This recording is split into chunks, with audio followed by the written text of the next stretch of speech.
Is it normal for the refrigerator to heat up along the edges? The answer is yes, it will heat up along the edges to prevent condensation from forming between the gasket and the refrigerator.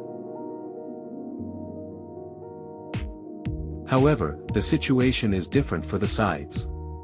Many brands, on new refrigerators, no longer have the cooling grill on the back.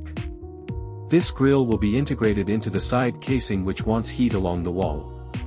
In fact, it is advisable to always keep it a couple of centimeters away from the furniture. The situation is different for refrigerators that have an external grill. It will not heat up along the walls, but will heat the entire grill outside. Even in this case, I recommend keeping it detached 4 to 5 centimeters from the wall.